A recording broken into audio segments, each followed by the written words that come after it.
Olá, meu nome é Mauro Hayashi, sou advogado, atuo principalmente nas áreas civil, trabalhista e administrativa. Fui convidado para fazer parte da equipe da Rede TVO para comandar o programa Papo Direito, que será exibido todas as sextas-feiras às 20 horas, com reapresentações durante a semana. O programa Papo Direito tratará de temas relacionados ao direito, como os assuntos legislativos, os judiciários, os policiais, os de segurança privada e os assuntos associativos, que têm uma importância única para a nossa região, considerando que grande parte dela é formada por loteamentos fechados, que atualmente são denominados loteamentos de acesso controlado, que, por sua vez, são administrados pelas associações de moradores. Essas associações são alvo de enorme litigiosidade, de grandes embates, tanto no ambiente interno quanto nos tribunais e até mesmo nas redes sociais. Tivemos um caso simbólico agora em 2017 de um morador da região de Alphaville que conquistou uma decisão proferida pelo Tribunal de Justiça de São Paulo que permitiu que ele deixasse de ser associado, com fundamento em um dispositivo constitucional, mas também o responsabilizou pelo pagamento das taxas associativas anteriores ao processo e das benfeitorias que utilizar. Pessoalmente, considero que essa decisão não representa uma grande vitória, porque, na prática, ele perdeu o direito de manifestar sua opinião no âmbito da associação e de votar nas assembleias, e poderá, da mesma forma que os associados, ser cobrado. Essa decisão, divulgada com alarde e com muitas imprecisões nas redes sociais, foi alvo de intensas e acaloradas discussões durante muitos meses.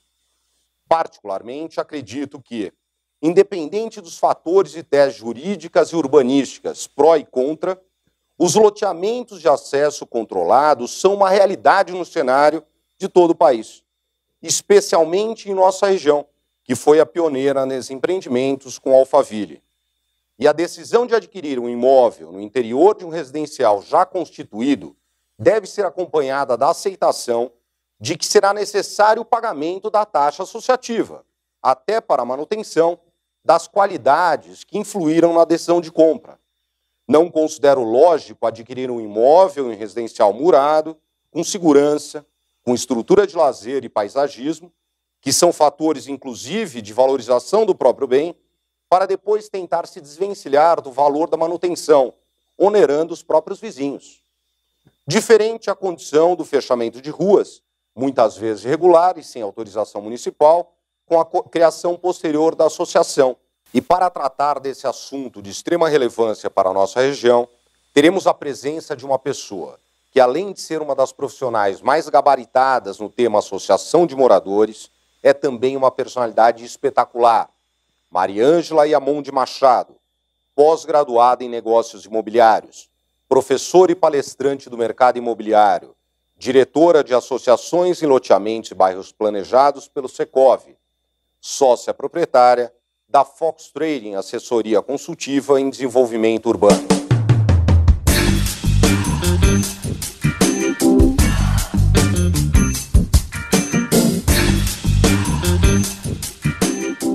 Mariângela, obrigado pela presença. É um grande orgulho recebê-la no nosso programa Papo Direito. E eu gostaria de começar a nossa entrevista perguntando sobre uma dúvida de muitas pessoas. Qual a diferença entre condomínio e loteamento fechado? E como essas diferenças influem no dia a dia dos moradores? Ok, primeiro agradeço a vocês, agradeço ao Mauro pelo convite, por estar aqui no Papo Direito. Sucesso. Muito obrigado. A toda a equipe, a vocês que estão nos ouvindo, fiquem à vontade para os questionamentos, para o envio.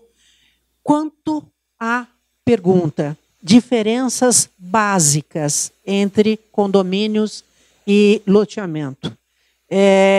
Primeiro, pela legislação. O condomínio vertical horizontal, ele é implantado, ele é aprovado pela Lei de Incorporação Imobiliária, enquanto o loteamento é pela Lei de Parcelamento de Solo, a 6766 de 79. Perfeito.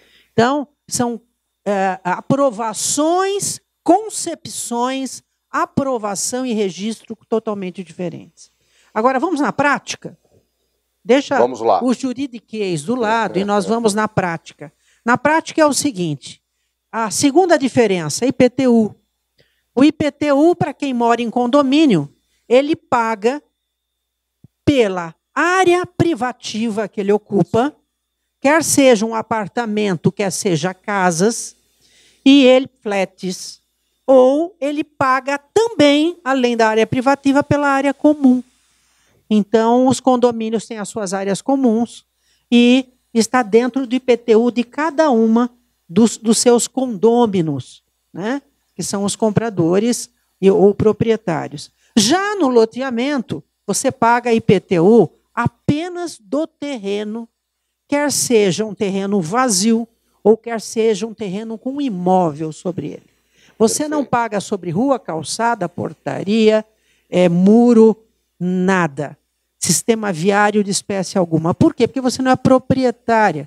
Um sistema viário, ele é público, ele não é seu de área comum. Você transita por ele por ser um cidadão, mas você é proprietário do seu terreno, do seu imóvel. Da mesma forma que o mobiliário urbano, as praças, exatamente, as vias. Você não é proprietário, você faz uso, mas não de direito de propriedade. Como o IPTU é imposto predial, territorial, urbano, não, você não tem que pagar por esse uso quando você está em loteamento. Já em condomínio, se você tiver uma praça dentro de um condomínio horizontal, aquela praça tem uma fração ideal que pertence a todas aquelas pessoas que ali se compõem. Tá bom? Perfeito. É a mesma coisa o sistema viário de um condomínio, você tem uma fração ideal. Ou seja, você é coproprietário de uma parte comum. Então, são, pelo IPTU, diferenças em valores, substancialmente em valores. Agora, vamos para uma outra retórica, sem ser a legislação, sem ser o imposto que você paga. O direito de ir e vir, o mais sagrado de todos, né? Que não está só dentro das áreas carcerárias, mas está na nossa vida comum. O direito de ir e vir.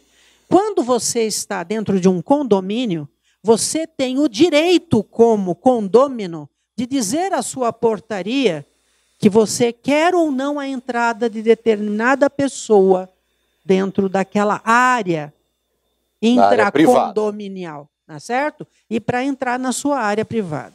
Quando você está num loteamento, mesmo que o loteamento seja fechado e ele possua um termo de concessão de direito de uso de uma portaria, de um controle de acesso, de uma identificação de pessoas, o que acontece? Esse termo de concessão não lhe dá o direito, não dá o direito aos proprietários de lotes ou de imóveis de dizer à portaria o impedimento de alguém adentrar naquela área, dentro da área intramuros. Por quê? Porque a área, já falamos no IPTU, ela não lhe pertence. Você pode não receber alguém dentro da sua residência, dentro do seu lote, que é propriedade particular.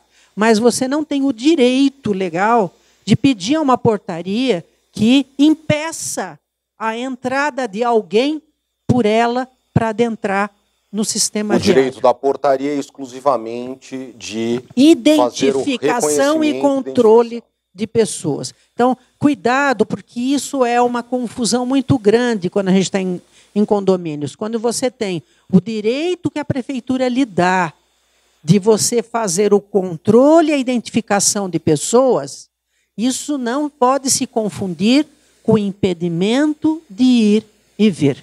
Outra diferença é uma diferença de ordem de gestão. Quando você está num condomínio, você tem a figura de um síndico. Essa figura de um síndico, ele pode ser um síndico morador ou um outro síndico externo, que eu não uso a palavra profissional, porque ainda não existe a regulamentação da profissão para a gente falar aqui síndico profissional. Até porque é tão profissional um morador que cuida bem quanto um síndico externo. Então, no condomínio você tem a figura do síndico, poderá ter do subsíndico e de conselhos. Agora, num loteamento não existe a figura de sindicância.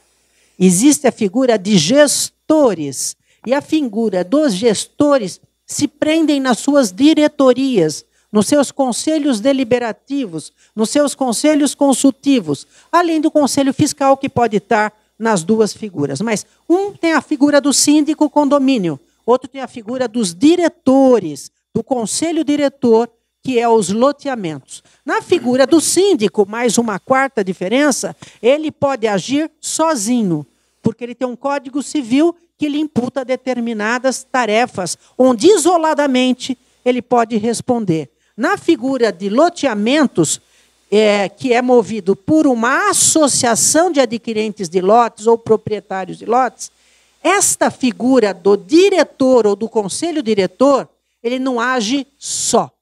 Ele pode representar isoladamente aquela comunidade, mas ele age, no mínimo, através de duas pessoas. Aproveitando o mote da associação de moradores, que é um tema muito polêmico, que causa muitas discórdias, que é um tema muito apaixonante, muito discutido, principalmente na região de Alphaville.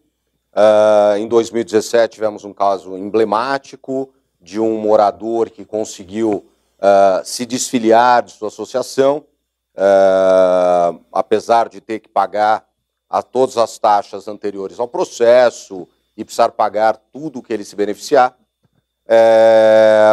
Então, voltando a esse assunto da associação, okay, em relação à Lei 13.465 de 2017, que avanços ela trouxe para os loteamentos fechados e para as associações de moradores?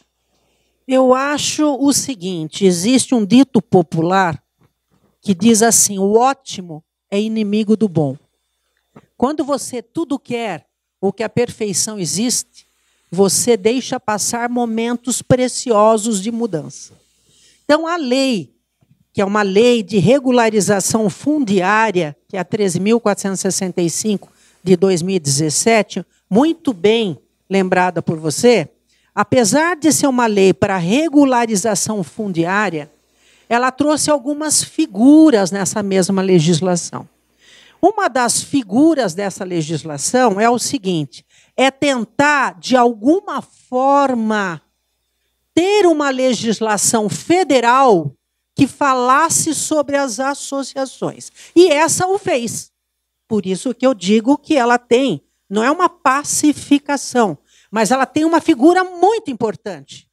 Por quê? Porque uma lei federal, hoje existe uma legislação que diz o seguinte, no seu capítulo 11, artigo 36A, ele diz que uma associação, e não qualquer associação, mas uma associação que seja sem fins lucrativos, que tenha como objetivos sociais a manutenção, a conservação, a disciplina de utilização das suas áreas perimétricas e a convivência, isso tudo para que leve a uma valorização do empreendimento em que ela está inserida na sua gestão, ela está com afinidade vinculada a uma coisa importante, a administração. E no seu parágrafo único diz o seguinte, aos titulares dessa associação, e quem são os titulares dessa associação? Tem que olhar os estatutos sociais, que são seus moradores, seus proprietários, e cabe a eles o quê? Respeitar os seus atos constitutivos. Ele nem está falando de Código Civil. Sim. Atos constitutivos, e se cotizarem para fazer jus às suas despesas e receitas. Então, ela deu um grande avanço numa lei federal, dizendo que se cotizam, tem que se cumprir atos constitutivos, ela diz em titulares. Quem são esses titulares? Os que estão contidos nos estatutos sociais, geralmente nos artigos 1º e 2º desses instrumentos. Perfeito, Mariângela. Terminamos o primeiro bloco, voltaremos em breve, depois dos comerciais. Muito obrigado.